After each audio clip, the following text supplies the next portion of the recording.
Cara download video di Moreshot.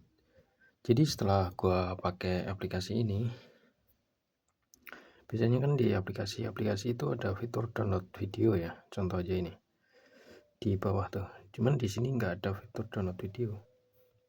Adanya cuman favorit. Lalu gimana cara download videonya?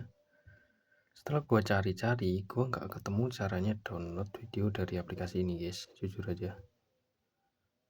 Nah, solusi dari gua itu pakai 2 HP. Nah, ini kayak gua ini direkam pakai 2 HP kan. Kelihatan tuh. Nah, kalau lo pakai ini apa itu? Perekam layar di HP itu biasanya nggak bisa gelap.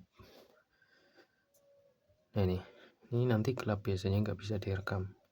Apakah ada cara lain, Bang?